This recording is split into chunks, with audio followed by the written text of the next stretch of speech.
मुर्शिदाबाद जिलार मस्त बड़ जमीदार गंगा गोविंद सिंह ये गंगा गोविंद सिंह आस्ते गंगा गोविंद सिंहेर सन्तान जार नाम प्राणकृष्ण सिंह और प्राणकृष्ण सिंहेर पुत्र जार नाम कृष्णचंद्र सिंह जाके ठाकुर दादा भालोबेशे नाम दिएछिलो लाला।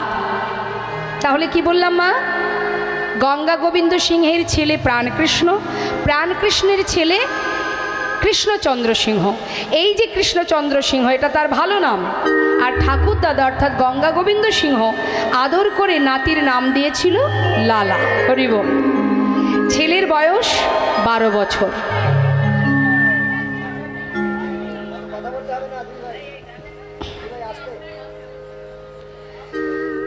बारो बछरेर छोट्ट छेले जमीदारी काचारी बारान्दाय बसे आछे। हठाৎ दारे एसेছেন एकजन साहाज्य नेबेन एकजन कन्यादायग्रस्त पिता। जखोनी साहाज्य नेबेन बोले हाथ बाड़िয়েছে संगे संगे दारी ताके बोललेन तुमी चले जाओ एखान थेके चले जाओ এই জমিদার মহলে কাউকে কোনোদিন কিছু দান করা নিষেধ। এখন অসহায় বাবা কন্যাদায়গ্রস্ত বাবা তিনি বারবার বলছে দেখো আমি ব্রাহ্মণ আমি অসহায় আমাকে কিছু সাহায্য করুন।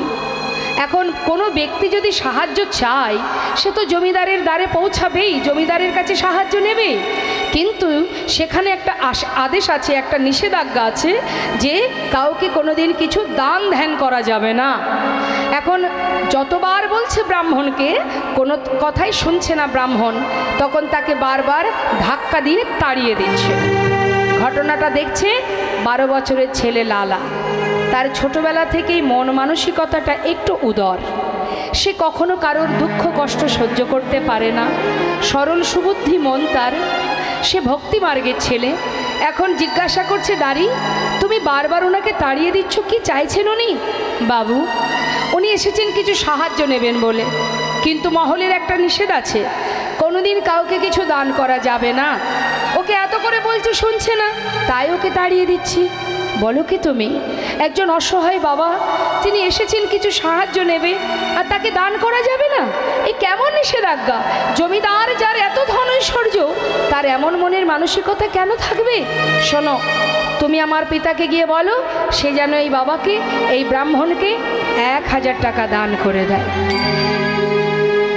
যেই না বলা ভিতর ঘরে গিয়ে প্রাণকৃষ্ণকে বললেন বাবু 1000 টাকা দান করতে হবে। দ্বারে একজন অসহায় কন্যাদায়গ্রস্ত পিতা বসে আছে তাকে সাহায্য করতে হবে আপনার পুত্রের আদেশ। যখনই এই কথা বলেছে মা প্রাণকৃষ্ণ সিংহ বলে উঠলেন এত বড় স্পর্ধা আমার পুত্রের এত বড় সাহস দুধের শিশু দুদিন হতে না হতেই আজ সে আমাকে আদেশ করে পিতৃবাক্য লঙ্ঘন করে এত বড় স্পর্ধা। শোনো নেহাত আমার পুত্র বলেছে তারও তো একটা সম্মান আছে তাই যাও 1000 টাকা ওই ব্রাহ্মণকে দিয়ে আমার পুত্রকে জানিয়ে দাও সে যতদিন নিজে রোজগার করতে না পারবে ততদিন দান করবার ইচ্ছাটুকু পর্যন্ত যেন প্রকাশ না করে। হরিবোল হরিবোল। প্রাণকৃষ্ণ সিংহের কথা মতো সেই দাড়ি 1000 টাকা দান করে দিয়ে ছোট্ট 12 বছরের ছেলে লালাকে যখনই এই কথা বললেন সঙ্গে সঙ্গে লালা বলে উঠলেন তবে শোনো দাড়ি আমার পিতাকে জানিয়ে দাও আমি তারই সন্তান। আমার পিতা যদি এমন নিষ্ঠুর মানসিকতা নিয়ে এমন ছোট মনের কাজ করতে পারে আমি তার সন্তান তাকে জানিয়ে দাও যতদিন আমি রোজগার না করব ততদিন এই ঘরে আমি আর পা রাখব না। 12 বছরের ছেলে মুর্শিদাবাদ ত্যাগ করে দিয়ে চলে এলো বর্ধমান জেলায়। একটা ফেরেস্তা দ্বারে 20 টাকা বেতনে কাজ করতে শুরু করে দিল 12 বছরের ছেলে লালা বাবু। কাজ করতে করতে ছেলে বড় হচ্ছে আর এদিকে প্রাণকৃষ্ণ সিংহের বয়স হচ্ছে। একটু একটু করে বৃদ্ধ বয়স হলো। কত লোক পাঠিয়ে দিল কত মানুষ পাঠিয়ে দিল ছেলেকে ফেরাবার জন্য কিন্তু তার একটাই প্রতিজ্ঞা এমন পিতার মুখ আমি আর দেখব না। হরি বল। একটা কথার কারণে আজ চিরতরে সন্তান হারা প্রাণ কৃষ্ণ সিংহ দেখতে দেখতে শয্যাশায়ী, কিন্তু শেষের দিনেও সন্তানের মুখ দেখতে পাচ্ছে না, কাঁদছে। হ্যালো, যায় শুয়ে শুয়ে কাঁদছে মা। যত সময় আমাদের ক্ষমতা থাকে, যত সময় আমাদের শক্তি থাকে, পাওয়ার থাকে, তত সময় যেন আমরা ভাবি আমরাই ভগবান, তাই না? কে ভগবান, কোথায় ভগবান? ভগবান তো আমি। এটা আমি করেছি, ওটা আমি করেছি, এটা আমার, ওটা আমার, কিছুই তো আমার নয়। আমার কি? অনেকে গর্ব করে বলে আমার 5টা বাড়ি আছে, গ্রামে একটা, শহরে একটা। দেখবেন আমরা গেলে অনেকে বলে আমাদের 4টে বাড়ি আছে, এখানে একটা, ওখানে একটা, সেখানে একটা। আচ্ছা, মনে করুন আপনার 5টা বাড়ি আছে মা, মন দিয়ে শুনবেন। গর্ব করে আপনি সবাইকে জানাচ্ছেন আমার 5টা বাড়ি আছে। 5টা বাড়িতে তো আর আপনি থাকতে পারেন না, থাকতে হয় আপনাকে একটা বাড়িতে। একটা বাড়ির পুরো জায়গাটা জুড়ে কি আপনি থাকতে পারেন? থাকতে হয় আপনাকে একটা ঘরে। তাই তো? মনে করুন, দেখবেন বলে না এটা বড় ছেলের ঘর, এটা ছোট ছেলের ঘর। আপনার থাকার জায়গা কিন্তু একটা রুমের মধ্যে, তাও একটা রুমের পুরো জায়গাটা জুড়ে থাকেন আপনি। থাকেন কোথায়? সেই ঘরের মধ্যে যদি একটা 6-7 একটা পালঙ্ক থাকে, সেই পালঙ্কের এক পাশে আপনি ঘুমান, তাই তো? এখন যদি কেউ বলে যে তোমার ঘর এক বলতে 5টা বাড়ি তোমার, তুমি গোটা পালঙ্কটা জুড়ে ঘুমাবে, তুমি এক পাশে কেন শুয়ে আছো? তখন সে কি বলবে? আরও একজন আছে না, সেও তো শোবে। অর্থাৎ পুরো পালঙ্কটা জুড়ে আমি ঘুমাতে পারবো না, আমার জায়গা এক পাশে, কারণ সেখানে আরও একজন আছে, অংশীদার, ভাগিদার আর একজন আছে, সেও তো ঘুমাবে। তাহলে তোমার জায়গা কতটুকু মা? হ্যাঁ, 5তলা বাড়ি আছে, 5টা বাড়ি আছে, থাকার জায়গা এক পালঙ্কের এক কোণে 3.5 হাত জায়গা নেই। তাই গৌর হরি বল, হরি বল। তাহলে কিসের এত অহংকার, কিসের এত গর্ব?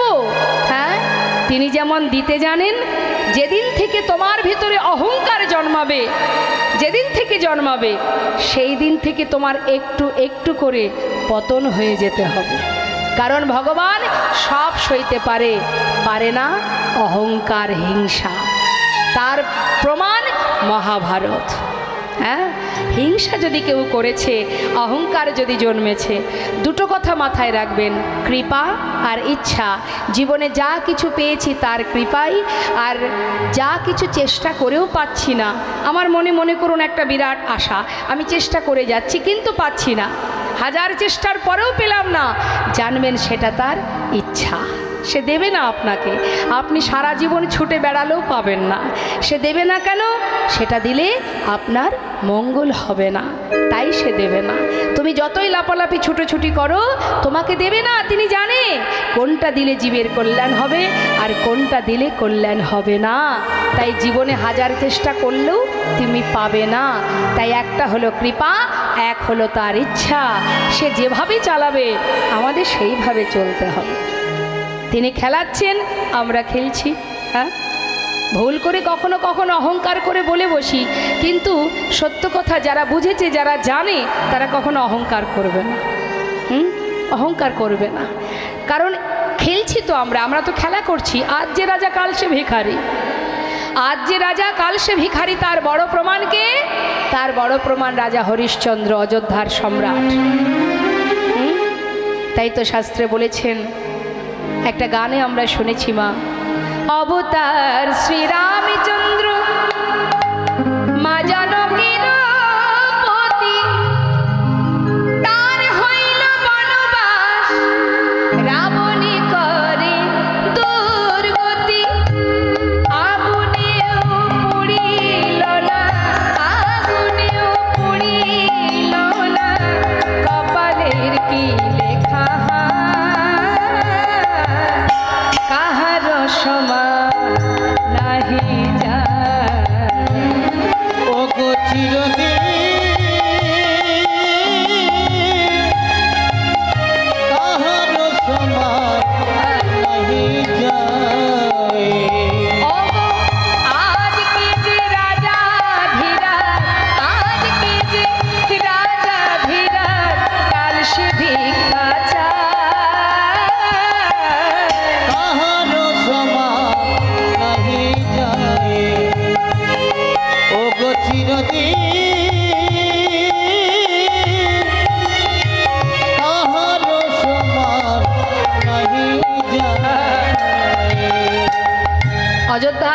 সম্রাট হরিশ্চন্দ্র অবশেষে শ্মশানে মরা পোড়ানোর কাজ করত কাশীধামে। নিজের সন্তান রুইতাস্য সর্পদংশনে মৃত্যু হবার পর শ্মশানে গিয়ে তার দাহ করতে গেলে শ্মশানের একটা নিয়ম আছে, 16 আনা কড়ি দিতে হয়। সেই কড়িটুকু পর্যন্ত রাজা হরিশ্চন্দ্রের ছিল না। তাই মাগো, অহংকার পতনের মূল, অহংকার করা যাবে না। আজ অহংকার করেছিল কে? প্রাণ কৃষ্ণ সিংহ। আমি যা করব সেটাই হবে। চিরতরে কি হলো? বিষয় সম্পদে যা ছিল সবই হারালো, অবশেষে নিজের সন্তানের মুখটাও দেখতে পেল না। যখনই তার প্রাণ হারালো, সে চলে গেল। সঙ্গে সঙ্গে এলাকাবাসী সবাই মিলে জমিদার লালার কাছে গেল, গিয়ে বললে, মহারাজ এবার তো আপনাকে ফিরতে হবে, কারণ আপনার পিতা যার প্রতি আপনার ক্ষোভ ছিল সে তো ইহলোক ছেড়ে পরলোক গমন করেছে, তাই এবার তো ফিরে চলুন। আপনি না গেলে জমিদারি রক্ষা হবে কি করে? সকলের অনুরোধে অবশেষে লালাবাবু ফিরে এলো। ফিরে আসার পর সমস্ত জমিদারি হিসাব নিকাশ বুঝে নিয়ে এবার জমিদারি রক্ষা করতে শুরু করে দিল। দেখতে দেখতে উপযুক্ত বিবাহের বয়স হয়েছে বলে তার সুকন্যার সঙ্গে বিবাহ হলো, যার নাম কাত্যায়নী। একটা সন্তান হলো, পুত্র সন্তান, যার নাম দিল নারায়ণ। তার একটা পালিতা কন্যা ছিল, যার নাম ছিল সুমতি। তাহলে মা, পরিবারে কতজন? স্ত্রী কাত্যায়নী, সন্তান, পুত্র সন্তান নারায়ণ, আর পালিতা কন্যা সুমতি। এই হচ্ছে সংসার। জমিদারি রক্ষা হচ্ছে, সুখে স্বাচ্ছন্দ্যে দিন কাটছে। একটু একটু করে জীবনের ত্যাগের সৃষ্টি হলো, বৈরাগ্য এলো। কিভাবে হলো এটাই আমাদের জানার বিষয়। এত বিষয় সম্পদের মালিক হয়েও দেখুন কিভাবে, কখন কিভাবে কার জীবনে ত্যাগ আসে মা, কে বলতে পারে? হ্যাঁ, কখন কার ভিতরে চেতনা হয়, চৈতন্য হয়, কেউ জানে না। সাধু সঙ্গ যদি করা হয়, বৈষ্ণব সঙ্গ যদি করা হয়, তবেই কিন্তু একটু একটু করে আমাদের ভিতরে চৈতন্য জ্ঞান আসবে। আজ দেখুন একজন ভিখারি, তিনি এসেছেন লালার দ্বারে ভিক্ষা করতে। এসে বলছে, ভিক্ষাং দেহি, ভিক্ষাং দেহি। স্বয়ং লালা নিজে সঙ্গে সঙ্গে সদর দরজায় এসে পৌঁছালো। জিজ্ঞাসা করছে, ভিখারি তুমি ভিক্ষা করো? কেন ভিক্ষা করো? হ্যাঁ, কি জন্য ভিক্ষা করো? তখন সেই ভিখারি বললেন, বাবু আমি কেন ভিক্ষা করি শুনুন তাহলে। বাবু গো, বাবু গো,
শোনো তাহলে।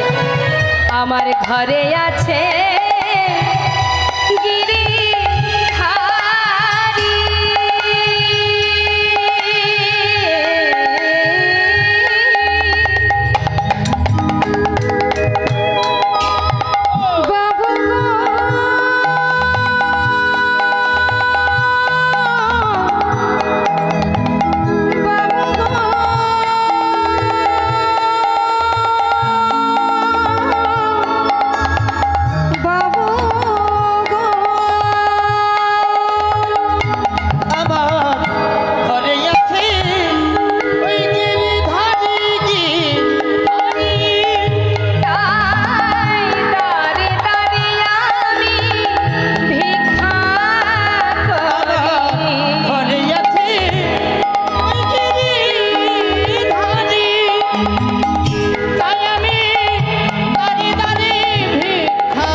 দিয়ে প্রসাদ পাও।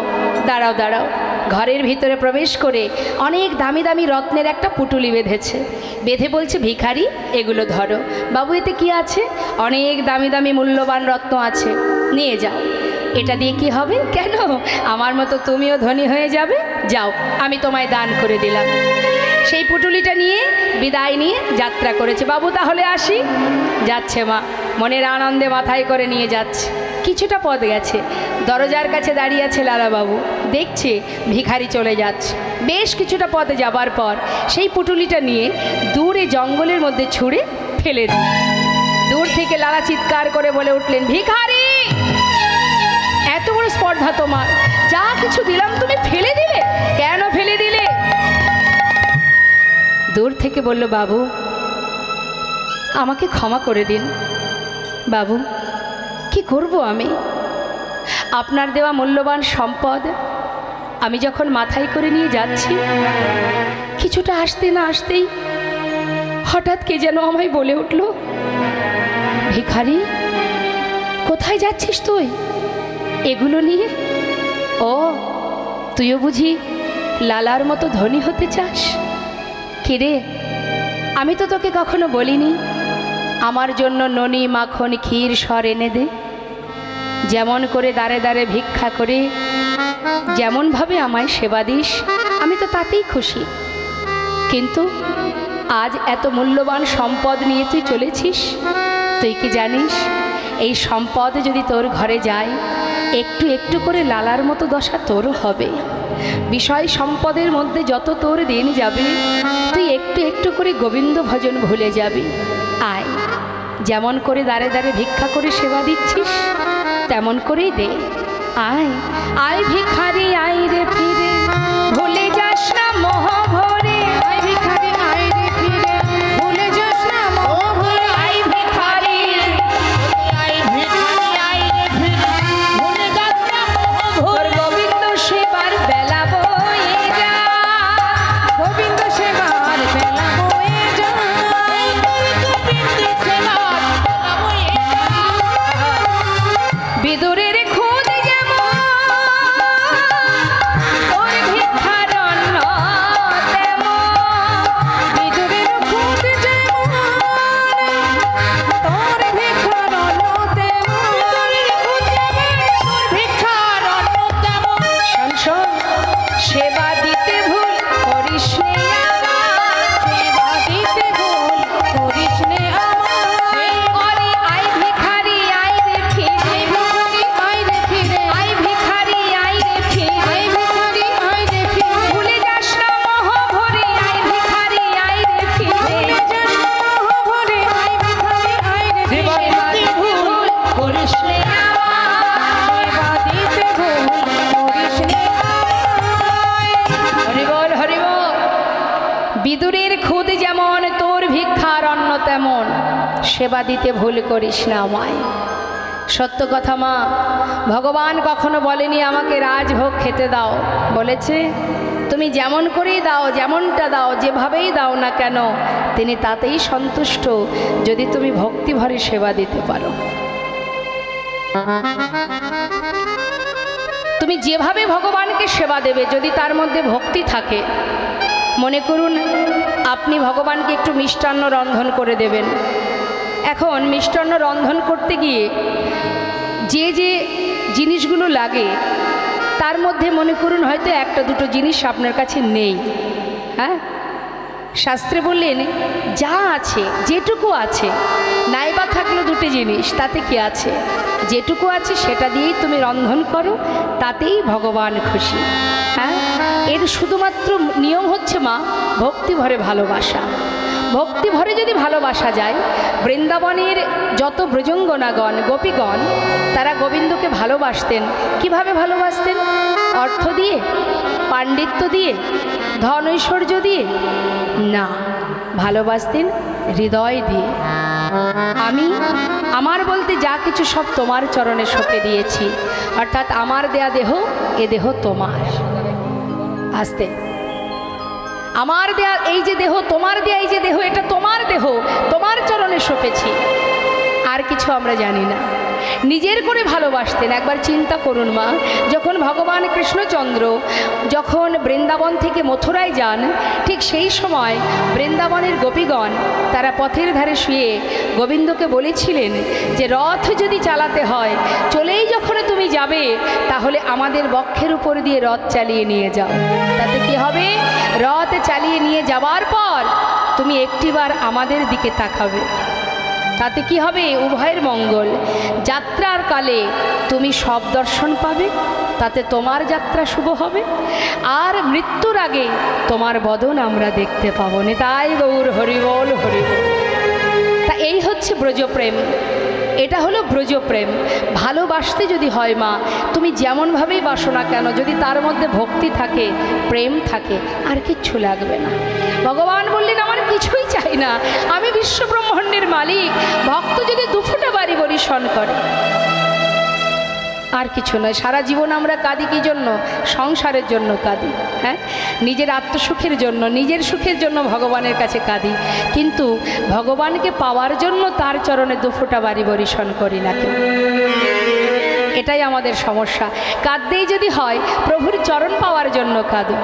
সংসারের গোনাদিন তো ফুরিয়ে যাবেই, আজ না হোক কাল, কিন্তু যেন তার চরণে পৌঁছাতে পারি সেই চিন্তা করো, সেই চিন্তা করে কাঁদো। সুন্দর একটা দৃষ্টান্ত আপনাদের দিয়ে একটু শুনুন। মহাভারতে ভগবান কৃষ্ণচন্দ্র গিয়েছিলেন হস্তিনাপুরে। দুর্যোধন বলেছিলেন সখা এসো, আমি তোমাকে রাজভোগ খাওয়াবো। ভগবান বলেছিলেন সেবায় যদি করতে হয় আমি দাসীপুত্র বিদুরের ঘরে সেবা করব। তাই মাগো, ভগবানের সেবার জন্য দুঃখ করতে হয় না। তুমি যেমন পারবে, যেমনটা পারবে, ভগবান তাতেই সন্তুষ্ট, যদি ভক্তি থাকে, ভালোবাসা থাকে। হ্যাঁ তো মাগো, শুধু তাই নয়, রামায়ণে আমরা যদি একটু ত্রেতা যুগে যাই, রামায়ণে দেখবেন শবরী, যার সকলের অবহেলিতা রমণী, সেই শবরী যে জঙ্গলের মধ্যে একটা কুটির তৈরি করে থাকতো, সকলের ঘৃণার পাত্রী ছিলেন। তো এখন সেই শবরী রামচন্দ্রকে সেবা দেবে বলে বন থেকে কুল পেড়ে নিজে আগে খেয়েছিল। খেয়ে দেখেছে টক না মিষ্টি, যেটা মিষ্টি অর্ধেকটা কুল খাওয়া হয়ে গেছে, মানে এঁঠো কুল তুলে রাখছে। কেন? রাম যখন আসবে সেবা করবে। তার ঘরে প্রভু রামচন্দ্র সেই উচ্ছিষ্ট কুল সেবা করেছিল। তাই যদি কেউ ভালোবেসে সেবা দিতে পারে, যেমনটাই দিক, প্রভু তাতেই সন্তুষ্ট। তাই বলছে, হে মহারাজ, আপনার জমিদার বাবুকে বলছে লালাকে, বাবু আপনার এই ধন ঐশ্বর্য আমি নিতে পারবো না, তাই সব ফেলে দিলাম।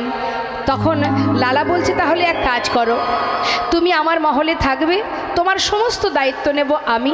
প্রতিদিন তুমি নিজে মুখে হরিনাম করবে আর আমাকে হরিনাম শ্রবণ করাবে। মহারাজ, আপনার ওই মহলে থাকলে আমি হরিনাম ভুলে যাব। আপনার মতো অবস্থা, আপনি যেমন বিষয় সম্পদের মধ্যে ডুবে গিয়ে কৃষ্ণ ভজন ভুলে গেছেন, আজ আমিও যদি আপনার মহলে থাকি তাহলে আপনার মতো অবস্থা আমারও হবে। তাই আমি থাকতে পারবো না, আমি যে কুঠিরে বাস করি সেটাই আমার স্বর্গরাজ্য। বেশ, বিদায় নিয়ে চলে গেল। সেই থেকেই কিন্তু লালার মধ্যে চিন্তা শুরু হয়ে গেল মা, যে এই বিশাল মহলে এই জমিদারি বিষয় সম্পদের মধ্যে থাকলে তবে কি কৃষ্ণ ভজন হয় না? তবে কি কৃষ্ণ ভজন থেকে দূরে সরে যেতে হয়? সত্য কথা, যখন কিছুই থাকে না তখন জীবনে একমাত্র ভগবানই সার হয়ে থাকে।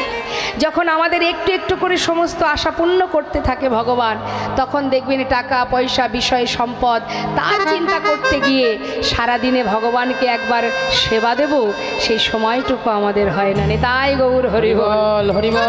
তাই লালা কিন্তু মা এই যে বলেছে যে আপনার মহলে থাকলে কৃষ্ণ ভজন আমিও ভুলে যাব, এটা কিন্তু তার মাথায় চিন্তা ঢুকে গেছে। অহরহ সেটাই চিন্তা করছে যে এই মহলে থাকলে কি কৃষ্ণ ভজন হবে না, গোবিন্দচরণ পাবো না। আহা, ভাবতে ভাবতে হঠাৎ একদিন তিনি যাচ্ছেন খাজনা আদায় করতে। গোটা রাজ্য পরিদর্শন করে খাজনা আদায় করে বেলি অবসানকালে ফিরছে। যখন ফিরছে, ফেরবার সময় বেলি অবসান মানে দিনের আলো শেষ, সন্ধ্যা আগত, ঠিক সেই সময় পালকি চেপে ফিরছে লালা। আর রজককন্যা কাদের বলে মা? ধোপাদের বলা হয় রজক। এখন তার কন্যা চিৎকার করে তার পিতাকে বলছে, কি বলছে?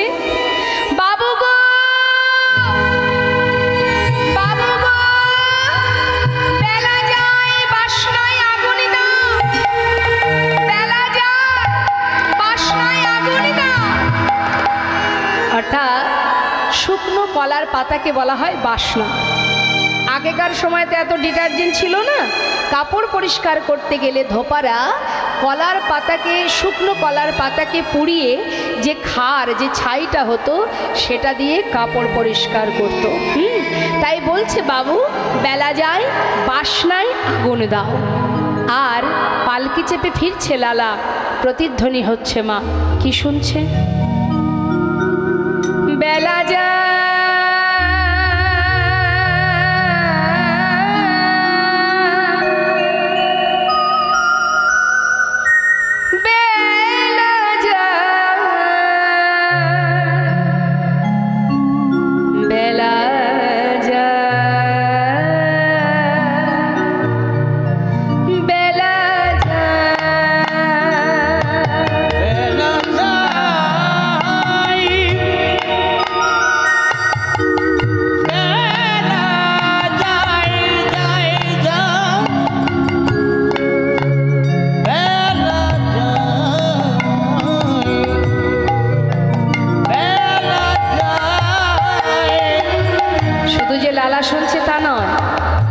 লীলা আস্বাদন করছি আমরা যারা, আমাদেরও চেতনা হওয়া উচিত, আমাদেরও জীবন বেলা কিন্তু বয়ে যাচ্ছে।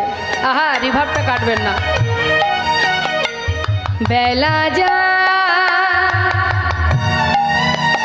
বেলা যা বেলা যা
লালা বললেন, বেয়ারা একটু পালকি থামাও। আমি যেন কি শুনলাম, পালকি থেকে নেমে ওই রজকন্যার কাছে গিয়ে দাঁড়ালেন জমিদার লালা। মা, তুই যেন কি একটা বললি। জমিদারকে দেখে থরথর করে কাঁপছে রজকন্যা। বাবু, আমি তো আপনাকে কিছু বলিনি, আমি আমার বাবাকে বলেছি বেলা যায় বাসনায় আগুনে দাও। না না, ওরে আমি যে অন্য কিছু শুনলাম। তুই যেন বারবার আমাকে বললি, বাবু গো, বেলা যায় বাসনায় আগুনে দাও, বাসনায় আগুনে দাও, বাসনায় আগুনে। আমি যে বারবার শুনলাম, তুই বারবার আমায় বললি বাসনায় আগুনে দাও। ঠিকই তো বলেছিস মা, কামনা বাসনার পিছনে ছুটতে ছুটতে আমাদের যে জীবন বেলা শেষ হতে চলেছে মা। আরে কবে পৌঁছাবো গোবিন্দ চরণে, কবে হবে কৃষ্ণ ভজন। পালকিতে উঠে নিজের ঘরে ফিরে এসে নিজের পালিতা কন্যা সুমতিকে বলছে, সুমতি একটু কাছে আয় মা। বলো বাবা। সুমতি, আমার সারা গায়ে কৃষ্ণ নাম লিখে দে না মা। বাবা, তুমি এ কি বলছো? কি হয়েছে তোমার? মা, আমি আর তোদের কাছে থাকবো না। দেখ, সময় তো আর নেই, এবার আমাকে নিজের ঘরে যেতে হবে। বাবা, খাজনা আদায় করে ফিরে আসার পর তুমি এমন করে পাগলের মতো কি বলছো? কি হয়েছে তোমার? মারে, সারা গায়ে কৃষ্ণ নাম লিখে দে মা। আমার বলতে এই পর্যন্ত যা কিছু আছে সর্বস্ব আমি তোদেরকে দিয়ে গেলাম। তোরা ভালো থাক, সুখে থাক, শুধু আমাকে বিদায় দে মা, আমি চলে যাই। বাবা, কোথায় যাবে তুমি?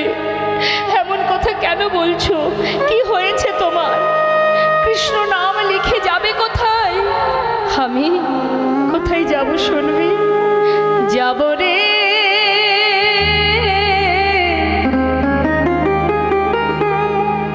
যাব আমি কৃষ্ণ ভজনে, যাব আমি মধুর বৃন্দাবনে। ওই না যাব আমি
ধনে ধনী হয়ে নামকে সম্বল করে মস্ত বড় জমিদার লালাবাবু আজ চিরতরে মুর্শিদাবাদ ত্যাগ করে বৃন্দাবনের পথে যাত্রা করল। হরিবোল হরিবোল হরিবোল।